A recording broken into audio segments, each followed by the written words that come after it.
the section out of Book and the Brother. Pick up your cross and follow me. So far, in the Book of the Brother, we've covered what it means to be a man, the value of women, different but equal. And the Book of the Brother literally is just walking through self-perspective. Your life as a journey was last week. The hero's journey and how that compares to a man. Before I get into the field manual part, the different sets of skills and individual perspectives, still working on self-perception. Who are we? What is our purpose? I use pick up your cross and follow me. I'm a Christian, but I believe even if you're not a Christian, the understanding of the idea, the philosophy that this conveys, can be very applicable whether you're a Christian or not. So, pick up your cross and follow me, Book of the Brother. In the Gospel of Matthew, Jesus tells his disciples, "Whoever wants to be my disciple must deny themselves, take up their cross, and follow me." Matthew 16:24. This statement is not just a call to faith, but a challenge to embrace the full weight of responsibility, sacrifice, and purpose in a man's life. For the members of Gamma Alpha Pi, this verse serves as a foundational principle, guiding us in our journey as sons, brothers, and fathers. To be a man, in its truest sense, means to pick up the burdens placed before us and walk steadfastly in our duty to God, our families, and our communities. When Jesus spoke these words, his disciples would have immediately understood the gravity of his command. In first century Judea, crucifixion was the Roman Empire's most brutal form of execution, reserved for criminals and insurrectionists. To take up one's cross was not a metaphor for enduring minor inconveniences. It meant the willingness to suffer, to sacrifice everything, to follow Christ, even to death. But Jesus was not calling his disciples to literal crucifixion. Instead, he was preparing them for a life of commitment, struggle, and perseverance in the face of hardship. He was teaching them that to truly follow him, they must put aside selfish desires and commit themselves wholly to the mission of God. This is the same call that stands before us today. To be a man is to embrace responsibility. In a world that glorifies ease, comfort, and personal gain, Christ calls us to a higher standard, one of love, strength, and vision. Picking up your cross means accepting the weight of duty, not running from it.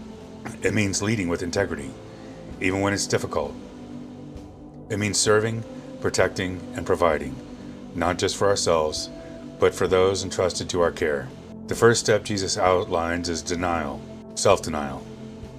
This is not about self-deprivation for its own sake, but about putting aside selfishness in favor of the greater good.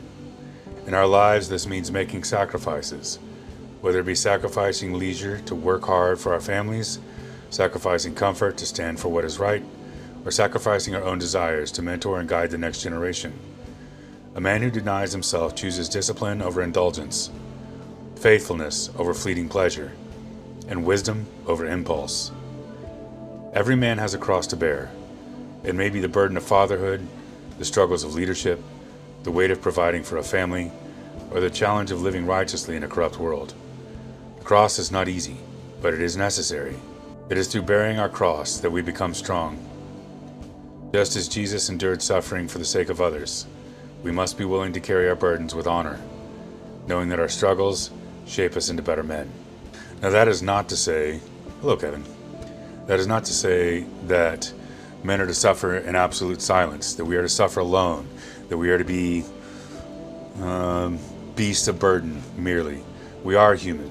We are not to suffer indefinitely. We are not to live without joy or without peace. While Christ did suffer and die, that was not the sum of his experience. He ate and he drank and he laughed. And we are to live. We're not here merely to suffer.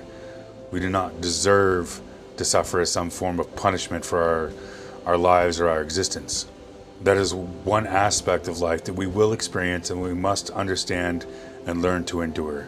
Ideally, with the support of our brothers. Ideally, with the support of our brothers. And this too shall pass. I say that with some authority. I've suffered much in my life. Life is not just suffering. It is a part, but it is not the sum. Following Christ is not a passive decision. It is an active pursuit. It requires courage, persistence, and a heart set on something greater than oneself. Jesus walked the path of service, sacrifice, and love, and he calls us to do the same. To follow him means to lead our families with wisdom, to stand for truth when it is unpopular, and to build a legacy that reflects God's kingdom. So we're not just hanging out, we're not just suffering. We are to develop ourselves. Just as God is threefold, we are threefold.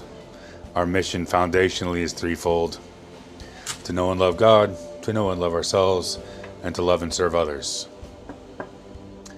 Who are we? What are we? What is our purpose? What does it mean to be me? In general, I believe that comes down to some form of service. We are made to know and love God. We are made to love and serve others.